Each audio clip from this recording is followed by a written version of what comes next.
Hi, Derrick. Congratulations, Pyle Patel. Um, Obviously, this is a huge award for you, but you've had several other honors, including Rookie of the Year, and you were drafted first overall, and then you also started in the All-Star game this year.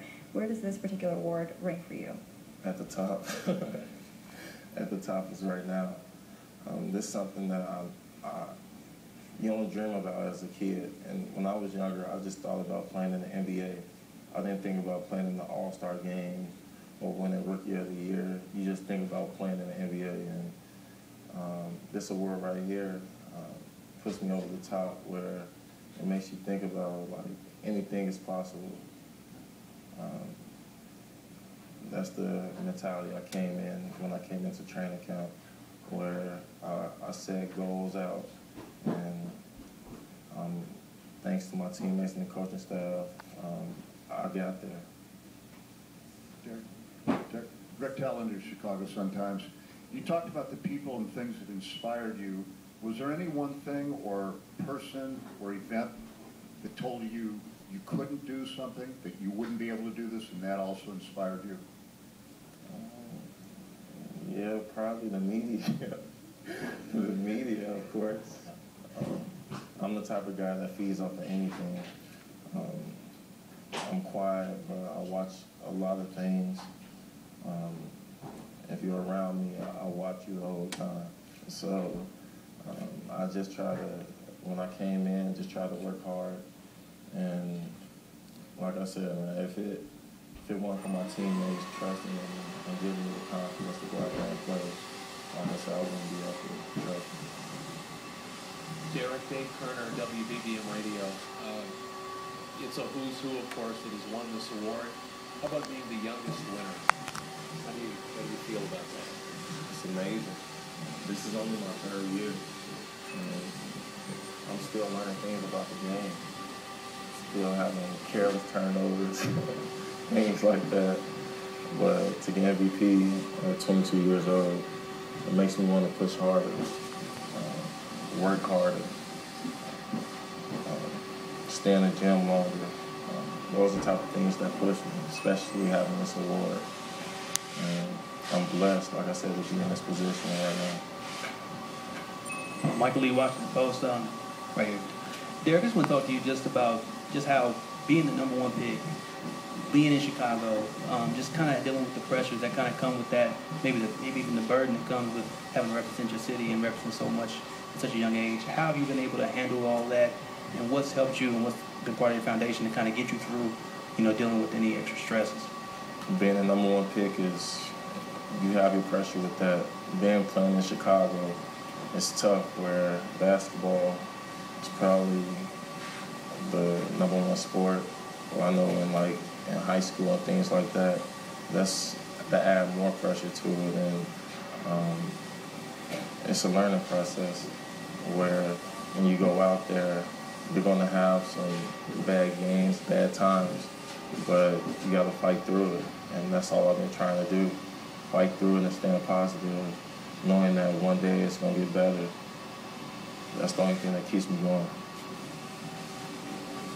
Derrick, Gail Fisher, Comcast Sportsnet, congratulations. What really flipped the switch for you, though, in knowing that you could be MVP? I know you had the experience with USA Basketball, but just going back even to your rookie season, you deferred a lot to the veteran players. And what really flipped the switch for you in terms of knowing you could lead a team, be the leader, and be MVP? And did Coach Thibodeau have any impact in getting you to this point?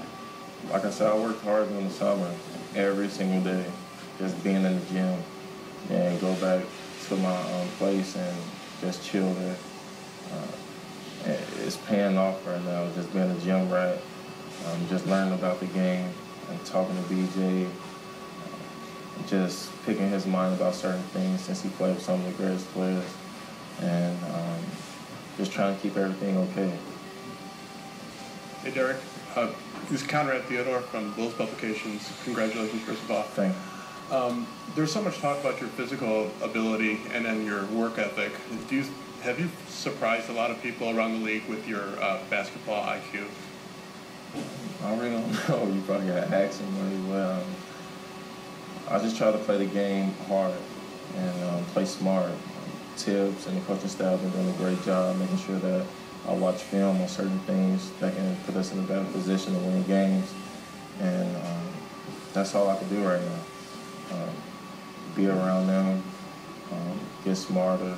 All the guys that's on the team come up to me, tell me about certain things, on certain plays, things like that can definitely raise your IQ in watching film. So I think I raised some eyebrows with that. Derrick, Andy Seligman, AP. You mentioned some of the pitfalls about playing in your hometown, but on the other hand, how much more special is everything that you've accomplished because it's happening here versus in another city? Like I said, it feels good being from here and bringing it back to Chicago.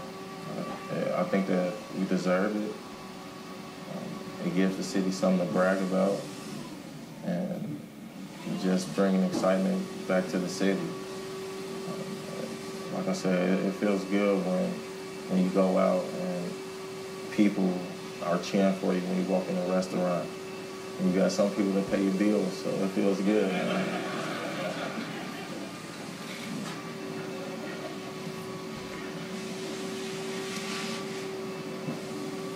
Derrick, Les Grobstein from The Score in Chicago and AP Broadcasting. As a public leaguer, can you talk about your pride in being the first one since Kevin Garnett to be the MVP? And also, he's a Farragut guy. You're the first Simeon guy to be the MVP in the NBA. Can you talk about that? KG is a great player, Hall of Famer type player, and a champion. He's a winner. If anything, following behind him, trying to get close to him, it will mean a lot. Or he's just a competitor, fights every time he goes steps on the court, and had a demeanor that he wants to win. And you hear a lot about him, especially coming from Chicago and playing against the school a couple of times. You know how they play. And it means a lot. I know it means a lot to Simeon, the whole school. I know coaching staff, Rob Smith. And I'm speechless right now, really, to be. We're going to go with two more questions. Derrick, Peggy Kaczynski from NBC Chicago. You talked about your mom. Can you talk about the rest of your family and give us an example of how they kind of took care of you and protected you? And did it make you feel special when you were younger, or were you more annoyed by it?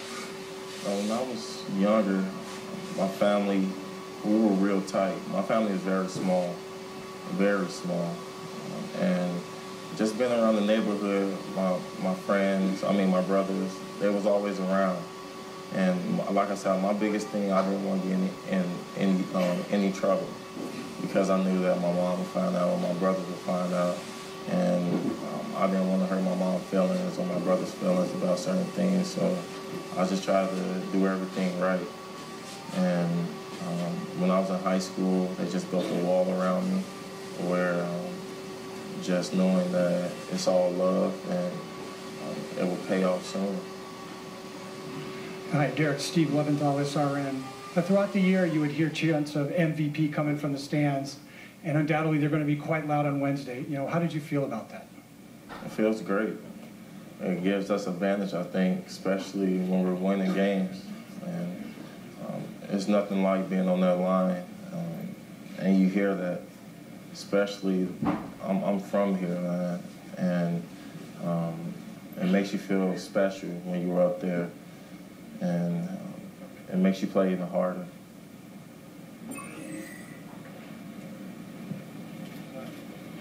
Thank you. Derrick Rose, your 2010-2011 Kia NBA Most Valuable Player. What a humble superstar. That concludes our presentation for the afternoon here at the Marriott Lincolnshire Resort. Derrick Rose will now join Kia's Tim Chaney and our other guests over at the brand new Kia Sorrento as soon as his teammates get off the car for a photo op. And we want to thank everyone joining us today on NBA TV and NBA.com. Thanks for being here, everybody.